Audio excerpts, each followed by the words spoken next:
Bonjour à toutes et à tous et bienvenue sur Agile Toolkit. Aujourd'hui, dans cette vidéo, on va containeriser une application. Qu'est-ce que ça veut dire containeriser? Ça veut dire qu'on va la mettre sous forme d'une image Docker, pour ceux qui connaissent Docker. Donc ça sera une vidéo entre guillemets DevOps, de manière à pouvoir l'exécuter sous forme de conteneur Docker. Donc en fait, pourquoi je fais cette vidéo? Parce que avec cette chaîne, maintenant j'ai pas mal d'applications que je développe. Donc ici, je vous ai mis le bingo démo, ici Extreme Quotation, application de quiz, la roue des prénoms, etc. Donc je fais plein d'applications, il y en a plein d'autres encore. Et donc pour les utiliser, les exploiter, donc soit je les héberge directement sur GitHub, Pages, vu que c'est à chaque fois des sites web extrêmement simples, constitués la plupart du temps d'une seule page. Mais une autre idée qui peut être pratique, c'est de les avoir sous forme d'image Docker dans un conteneur Docker. Et en fait, c'est quelque chose que je veux faire en ce moment. Je veux containeriser toutes mes applications. Alors, je vais pas expliquer ce que c'est Docker.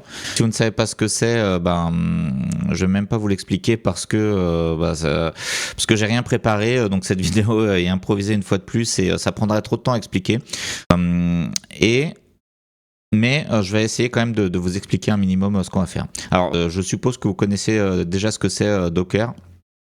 Si vous connaissez pas, tant pis. Cette vidéo n'est peut-être pas faite pour vous. Alors, allez voir d'autres vidéos sur Internet pour vous renseigner. Donc, ce qu'on va faire, c'est que, et là on va utiliser à nouveau la plateforme GitHub, on va utiliser tout un tas d'outils, enfin deux principalement de la plateforme GitHub pour automatiser tout le process et on va utiliser bien sûr l'IA pour faire tout ça, donc ça va être assez rapide. Donc c'est une vidéo un peu improvisée, donc j'ai quasiment que ce schéma, un petit peu plus de choses, mais parce que comme je vous l'ai dit, j'ai envie de le faire pour toutes mes applications, pour des besoins d'exploitation derrière, pour mon utilisation personnelle. Et donc voilà, donc c'est pour ça que je vous présente cette vidéo. J'aime pas présenter des choses sans partir des fondamentaux, etc. Mais bon, là on va le faire. Donc là, on va écrire avec l'IA un fichier Dockerfile qui va représenter comment doit être construite une image Docker à partir de notre application. Donc ça va être extrêmement simple vu qu'il n'y a qu'un seul fichier la plupart du temps. On va le faire sur une application très simple, l'application des mots mêlés. Ensuite, grâce à GitHub Action, on va faire un build de notre image.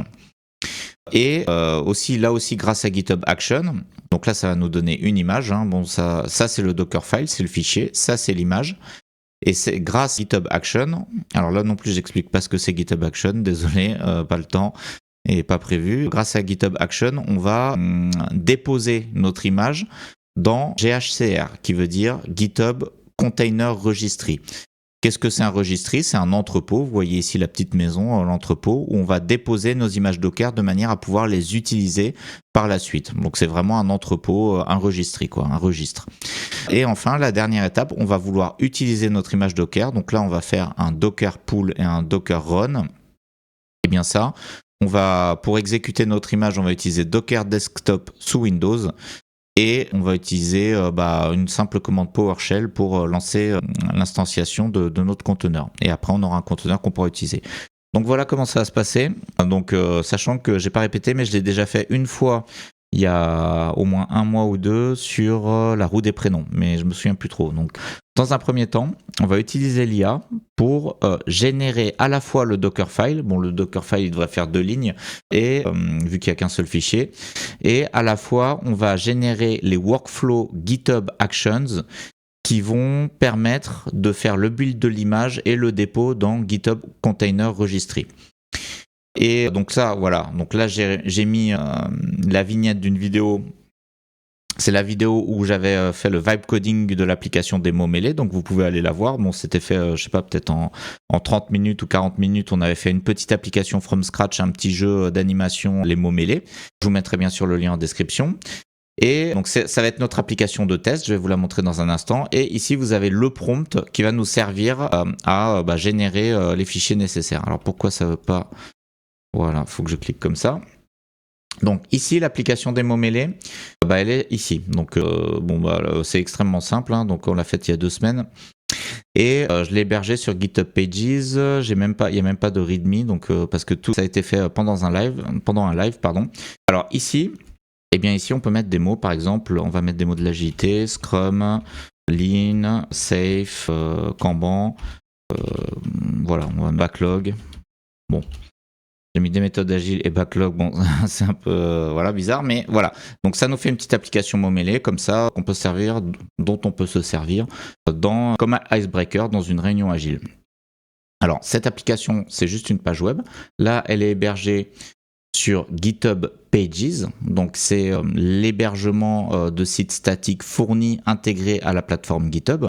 Donc ça, j'ai fait une vidéo sur la chaîne là-dessus. D'ailleurs, tiens, on va aller la voir. Vidéo, non, c'est YouTube Agile Toolkit, pardon. On va aller la voir. Donc GitHub Pages, c'est bon, j'ai fait plusieurs vidéos dessus. En fait, bon, c'est peut-être pas très intéressant d'aller voir cette vidéo, mais vous pouvez aller la consulter. Donc c'est dans la série DevOps. Et c'est la première vidéo de la série DevOps qui est ici. Donc vous pouvez aller la consulter. Je vous explique comment héberger directement sur la plateforme GitHub n'importe quelle application, n'importe quel site statique. Mais nous, on va vouloir l'exécuter en local, sur l'ordinateur, d'une autre manière, sous forme de conteneur Docker. Donc, je prends mon prompt que j'ai préparé ici. On va le relire très rapidement. Voilà. Alors, je zoome pour que vous puissiez voir. Dans un dépôt GitHub, j'ai l'application mot-mêlé. Actuellement, l'application est juste un seul fichier index qui contient du HTML, CSS, JS. Ce que je veux faire, c'est à chaque fois que je commit sur main, créer une nouvelle image à partir d'un Dockerfile. Il faut mettre le Dockerfile dans le dépôt Git. Je veux que l'image soit stockée dans GHCR, le registry de GitHub pour stocker les conteneurs, container registry. Je voudrais que tout le process de build, publication de l'image soit automatisé via GitHub Actions, Je connais un peu mais j'ai oublié, donc donne-moi la démarche complète avec explication car je connais un peu mais j'ai oublié. Pourquoi j'ai écrit deux fois ça? Bon, j'ai écrit le prompt avant un peu rapidement. Pour information, voici le dépôt GitHub. Donc là, je lui donne le dépôt GitHub des mots-mêlés qui correspond à ce dépôt, ici. Mots-mêlés Icebreaker. Donc où il n'y a finalement qu'un seul fichier utile, le to-do. Bon, c'est une amélioration, et README, il n'y a même pas de README. En réalité, c'est vide. Donc l'IA normalement, elle doit nous donner un Dockerfile et un workflow GitHub Action. Donc je le fais devant vous pour vous inspirer. Alors c'est vrai que c'est moins pédagogique parce que j'ai pas préparé tellement d'explications, mais au moins c'est réel. Alors j'espère que ça va marcher parce que c'est tellement improvisé que si ça marche pas, je serai obligé de ne pas diffuser la vidéo. Hein. Ça m'est arrivé que très rarement, je fais beaucoup de choses assez improvisées. Ça m'est arrivé que 2 ou 3 fois de ne pas diffuser des vidéos parce que c'était trop mauvais, ça marchait pas. Alors vous pouvez me dire que parfois je diffuse des vidéos qui sont pas terribles, qui sont pas très bien préparées. Bon, ça c'est peut-être vrai, peut-être que je devrais être plus exigeant. Donc ça c'était mon premier live. Là aussi c'était entièrement improvisé. Le but c'était de tester la fonctionnalité de live de YouTube, c'était sympa. Donc j'ai fait une vignette là où je me suis mis en costume. Grâce à l'IA, j'ai modifié mon image habituelle pour faire cette vignette. Bon, là aussi, je l'ai faite un peu vite. Il faudrait que je l'améliore, c'est pas très joli. Alors, là, on utilise le mode avancé de ChatGPT. Et où est-ce qu'on peut voir le modèle? Voilà, GPT 5.5. Donc, on utilise la version la plus intelligente de ChatGPT. C'est peut-être un petit peu trop. Voilà. Peut-être qu'on n'avait pas besoin d'utiliser une version aussi intelligente parce que ça nous fait patienter, mais c'est pas grave. Alors, structure cible du dépôt. Donc, on voit qu'il y a le Dockerfile. Alors, pourquoi ça a pris du temps? Parce que aussi, ChatGPT a été consulter le dépôt que je lui ai donné. Même s'il est extrêmement simple, ça prend quand même un petit peu de temps de se connecter, d'aller voir le fichier. Alors, qu'est-ce que je veux faire? Donc là, on regarde les fichiers. Dockerfile, donc c'est un fichier qui va être ajouté au dépôt. Un dossier .github, un .docker ignore. Ok. Donc là, le Dockerfile, c'est simple, je vais le copier et on va le lire en même temps. Add file, create new file. Donc là, on fait tout directement via la plateforme GitHub. Hein. On s'embête pas parce que ça reste très simple. Dockerfile. Après, c'est pas des pratiques industrielles. Hein. Dans une vraie entreprise, on ferait mieux avec des pull requests, etc. Donc from Nginx Alpine, label, je sais même pas ce que c'est. Mais ok, soit. Et copie index.html dans le dossier web de Nginx, le dossier HTML, expose 80. Bon. Alors, commit. On va faire un commit. Add Dockerfile for Nginx setup. Et bien, voilà. Donc là, on a notre Dockerfile qui représente la manière dont on peut construire une image pour notre application. Et donc la manière dont on peut construire une image, c'est extrêmement simple. Alors label et expose, je ne sais même pas ce que c'est. Bon, je suis pas expert en Docker, mais moi je pensais qu'il y aurait juste un from Nginx Alpine et le copy. Bon là il y a deux trucs en plus, soit. Ça doit sûrement être bien. Ah bah ça nous explique. Documente que le conteneur sert l'application sur port 80. Donc ça c'est de la documentation. Ça doit être standard. Et label aide GHCR à relier l'image au dépôt. Ok, bah très bien. Ça doit être lié à la plateforme GHCR. Ensuite, ajoutons le Docker ignore. Donc là, le Docker ignore, ce n'est pas obligatoire pour ton cas, mais c'est propre. Docker n'enverra pas les fichiers inutiles dans le contexte de build. Excellent, on optimise. Qu'est-ce qu'il est fort ce ChatGPT? Alors comment on fait? Add file, create, Docker ignore.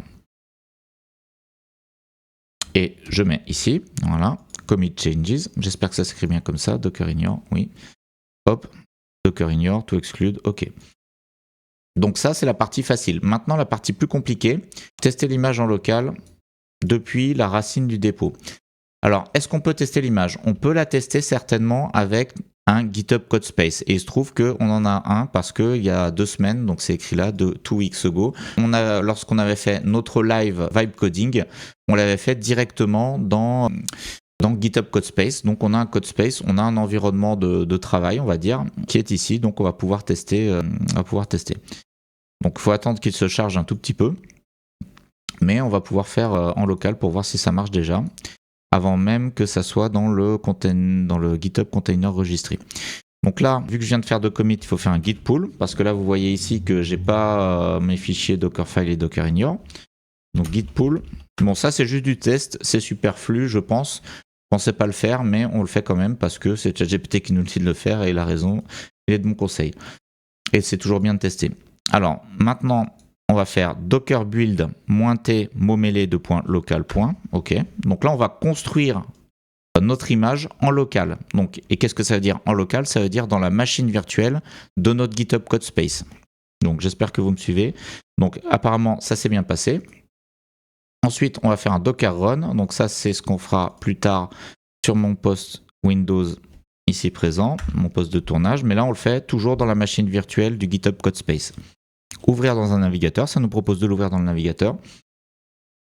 Et ok, bon, on continue. Et voilà, donc ça fonctionne.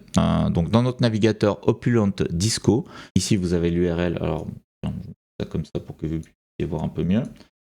Ici vous avez l'URL. Donc nous sommes toujours dans GitHub Codespace et j'ai mon application qui est servie en local sur un serveur web via un conteneur Docker. Bon, là aussi, alors on va la tester. Toto, tutu, tata. On va créer toute petite grille et voilà. Donc normalement là-dedans il y a Toto. Par exemple, Toto c'est là, je le vois, en diagonale. Donc ça fonctionne. Continuons de faire ce que nous demande ChatGPT. Donc là voilà, ajouter le workflow GitHub Action. Donc là, c'est un workflow de publication, c'est un workflow de build et de publication, donc de notre image, publication dans le GitHub Container Registry. Alors, on va faire un nouveau add file, create new file. On met le nom ici, voilà. Moi, c'est vachement bien la plateforme GitHub, je suis un grand fan. Je l'utilisais pas, enfin ça fait que 2 ans que je l'utilise. Ça existe depuis bien plus longtemps. Alors là, on a notre workflow GitHub Action. Et depuis que je l'ai découvert, je trouve ça génial. Donc, name, build and publish Docker, push. Bon, je vais pas tout expliquer en fait. Registry, normalement ça marche directement, parce que quand je l'avais fait sur la roue des prénoms, ça avait marché tout de suite. Donc ça fait tout un tas de choses. Ce que ça fait, c'est que ça construit notre image. Donc construire l'image, qu'est-ce que c'est concrètement? C'est ce que je vous ai montré tout à l'heure, c'était le Docker build ici. Donc on doit avoir un Docker build quelque part là-dedans. Voilà, ici. Et la deuxième chose, ça la publie sur le registry de GitHub. Donc voilà, donc ça c'est bien. Ensuite, qu'est-ce que je fais? Est-ce que je commit directement? Donc ajoute le workflow dans GitHub Action. J'ai ajouté la doc GitHub montre le principe. Bon, là on va pas lire la doc. Alors, maintenant, à chaque git push sur main, GitHub Action démarre le workflow, récupère le dépôt, se connecte à GHCR, construit l'image Docker à partir du Dockerfile, la publie. Il crée au moins 2 tags, latest et XXX qui correspond au numéro du commit, je suppose. Donc ton image sera disponible comme ça. Ok, super, c'est exactement ce qu'on voulait. Donc je fais le commit, j'aurais dû le faire avant parce que ça va prendre un certain temps à build. GitHub Action Workflow, hop là. Donc là, error loading page, bon, ok. Donc là, si je reviens sur ma page principale, je vois ici que j'ai un action, que j'ai un workflow qui s'est lancé. Donc c'est le workflow de build publication, build and publish Docker image. Donc on peut même aller voir les détails. Et bon, on espère que ça va bien fonctionner et que ça va marcher tout seul. Et ensuite, on pourra utiliser notre application en local sur le poste de tournage de la vidéo. Donc mon image sera disponible ici. Ok, comité les fichiers, je l'ai fait. Vérifier et lancer l'image publiée. Donc ça, c'est ce qu'on fera après. Donc là, il faut être un petit peu patient. Mais vous allez voir que ça va être assez facile. Donc là, ça fait 15 minutes que je tourne à peu près. Et bon, en moins de 30 minutes, s'il n'y a pas de bug, bien sûr, on aura notre application qui sera, entre guillemets, containerisée. Alors moi, je fais que des applications très simples, mais vous pouvez faire ça pour des applications plus complexes. Alors si on fait ça pour des applications plus complexes, bah, le Dockerfile va être plus complexe. Mais le workflow GitHub Action, lui, devrait être assez similaire, je pense. C'est surtout le Dockerfile qui sera plus complexe. Donc voilà, bon, bah on attend, build and push, ok. Bon, c'est écrit done partout, pushing, voilà, bon, très bien. Generate artifact attestation, bon, excusez mon accent anglais. Et voilà, bah, j'ai l'impression que c'est bon, hein. J'ai l'impression, complete job. Voilà, cleaning. Bon, bah je pense que c'est bon. Ah, et là il y a une petite coche verte, donc ça a l'air bon. Donc, qu'est-ce que j'avais prévu? Alors, ça, on l'a fait. Deuxième étape, allez voir l'image dans GHCR. Donc là, on va revenir à notre dépôt. Et maintenant, on va essayer d'aller voir l'image dans GHCR. Alors, où est-ce que c'est l'image? Je crois que c'est ici. Packages. Alors voilà, vous voyez la roue des prénoms. Je l'ai faite le 19 mai, donc c'était en fait il y a un mois. J'avais dit plus peut-être, mais voilà. Et là, Momele Icebreaker, donc là, c'est fait à l'instant, 1 minute ago. Donc ça, c'est un package qui est stocké sur la plateforme GitHub, dans GitHub Container Registry, le registre de containers de GitHub. Et maintenant, eh bien, ici, je peux l'utiliser, je peux faire un git pull. Donc pour cela, on va utiliser, donc maintenant, on va passer à la dernière étape. Voilà, donc ça y est, notre image est disponible, accessible. On va passer à la dernière étape qui est ici. Donc on va faire git pull dans Docker Desktop, enfin on va faire un git pull via le PowerShell principalement. Alors Docker Desktop, il faut que je le lance. Docker Desktop, voilà, parce que je crois que je ne l'ai pas lancé, vu que j'ai, voilà. Oh, donc Docker Desktop, c'est, comment ça s'appelle? Un runtime de Docker pour Windows. Donc là, vous voyez que j'ai un OpenWeb UI, vous voyez que j'ai une roue des prénoms, ça je sais pas ce que c'est. Ah oui, c'est Whisper, c'est pour le speech to text. Bon, donc là, on n'a pas les mots mêlés. Alors maintenant, je vais lancer PowerShell. Donc Windows PowerShell, donc ça c'est intégré dans Windows. Alors Docker Desktop, faut l'installer si vous l'avez pas sur votre ordi, et PowerShell c'est intégré. Et maintenant, on va utiliser ce que nous dit l'IA. Comité les fichiers, etc. Donc on va faire Docker Pull. Je copie même ici avec le petit bouton. Donc ça va récupérer mon image Momele en local sur ma machine, sur mon ordinateur local. Voilà. Et maintenant, je vais faire Docker Run. Donc là, ça va la lancer, ça va instancier un conteneur. Et je pourrai avoir en local, sur mon ordinateur Windows, je pourrai avoir... Alors pourquoi? Voilà, je fais comme ça pour qu'on voit. Start Worker Process, bon. Et voilà, bon, j'imagine que c'est lancé. Alors on peut le vérifier ici. On peut le vérifier ici. Et on voit Momele ici. Là, on voit, on a carrément un lien localhost 8080. Donc je peux directement cliquer dessus. Alors, il y a un petit conflit ici, mais cette machine n'est pas lancée. Ce container n'est pas lancé. Et voilà. Donc je suis sur localhost 8080 sur mon ordinateur. Pour vous prouver que ça fonctionne, je vais couper Internet. Voilà, déconnecter. Paf. Et bah, je peux faire des mots mêlés. Donc là, par exemple, si je vais sur Google, ça ne va pas marcher. Google.fr, voilà, adresse introuvable. Mais moi, je peux quand même faire des grilles de mots mêlés car mon application est hébergée en local dans un conteneur Docker, dans Docker, comment ça s'appelle déjà ce truc-là? Docker Desktop, oui, pardon. Excusez-moi, il est un peu tard, 21h27. Donc là, je vais mettre des mots, DevOps, Docker, conteneur, voilà. On va mettre 3 mots et on va créer une grille. Eh bien, il y a certainement ces mots là-dedans. Voilà, bon bah là je trouve pas, mais voilà, vous pouvez faire une capture d'écran, vous pouvez mettre pause et chercher. Donc ça fonctionne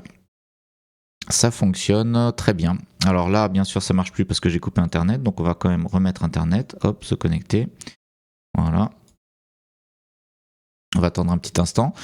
Que dire d'autre? Eh bien, vous voyez qu'en 20 minutes environ, vous pouvez conteneuriser. Ça, c'est un mot, moi j'aime bien inventer des mots comme ça, mais ça dit bien ce que ça fait. Bon, c'est peut-être pas moi qui l'ai inventé, peut-être que c'est un vrai mot. Conteneuriser une application très facilement en utilisant, là encore, la plateforme GitHub, dont je suis un grand fan. Attention à la visibilité du package. La visibilité peut être privée par défaut. Bon, bah là, apparemment, c'est pas le cas. Version courte de la démarche, et voilà, avec un seul prompt, donc que je vous ai mis ici, je vous le mettrai bien sûr en description de la vidéo, et bien vous avez toute la procédure. Bon, finalement c'était plus facile que ce que je pensais. Alors ici j'avais recopié les commandes que j'avais faites pour la roue des prénoms, mais finalement ChatGPT nous a donné la version pour les mots mêlés. Donc grâce à ça, dans GitHub, dans la plateforme GitHub, dans GitHub Container Registry, dans Packages, ici je vais pouvoir mettre toutes mes applications. Et si vous voulez utiliser des instances de mes applications uniquement pour vous, sans aller sur GitHub Codespace, si vous voulez les lancer sur votre ordinateur personnel, eh bien vous pourrez le faire avec un simple Docker Pull qu'on a fait ici et un Docker Run. Voilà. Alors là, ils ne se voient plus, mais ils sont écrits ici. Donc c'est seulement 2 commandes. Hein. Une fois que c'est publié, hein, moi je m'occupe de publier donc via Workflow GitHub Action. Eh bien si vous voulez utiliser ces conteneurs pour instancier vos applications sur votre propre ordinateur, vous faites un Docker Pull, un Docker Run, et vous l'avez chez vous en local. Bon, pour des applications aussi simples que mes petits gadgets d'agilité, c'est pas forcément utile. Mais pour des applications plus sophistiquées, où vous avez un back-end, où vous avez des datas à gérer, déjà moi je les hébergerai pas sur GitHub Pages parce qu'on peut pas héberger un back-end sur GitHub Pages. Et puis en plus, même si je fournissais un hébergement officiel, un peu en mode SaaS, en mode gratuit, eh bien vous auriez peut-être pas envie de donner vos données à quelqu'un d'autre si vous êtes... Si vous voulez garder le contrôle entier de vos données parce que c'est secret ou privé et que vous ne voulez pas qu'elles se perdent, eh bien, vous auriez envie d'avoir votre propre instance de l'application. Eh bien, avec ce mécanisme, c'est possible. Voilà. Alors, c'était un petit peu improvisé. Finalement, ça a marché du premier coup, donc je suis assez content. Donc, je vous remets ici pour conclure le schéma. Donc dites-moi dans les commentaires si ça vous plaît, si vous connaissez Docker, si vous voulez que je fasse plus de vidéos. Bon, en fait, j'en ferai des vidéos... J'ai un cours complet sur le DevOps, donc où il y a vraiment plein de vidéos il y a plein de vidéos, il y a plein de présentations. J'ai encore tourné aucune vidéo. Et en fait, ce cours, je compte le faire après, une fois que le cours sur l'agilité à l'échelle sera terminé. Sauf que le cours sur l'agilité à l'échelle, il est en pause depuis plus d'1 an parce que j'ai pas eu le temps de le terminer. J'avais d'autres vidéos que je préférais faire. Donc le cours sur le DevOps où il y aura vraiment beaucoup de choses, je pense que ça sera certainement pas avant 2027, ça c'est certain. Je ne sais même pas si je le ferai un jour en réalité. Mais voilà, si jamais cette vidéo vous plaît, dites-le quand même dans les commentaires. Mettez-moi un petit like, ça fait toujours plaisir. Il y a même un Tipeee si vous voulez faire un don à la chaîne. Bon, pour l'instant, j'ai jamais reçu aucun don. J'ai pas encore une audience assez grande, mais c'est disponible. En tout cas, je vous remercie pour votre attention et je vous dis à très bientôt pour de prochaines vidéos.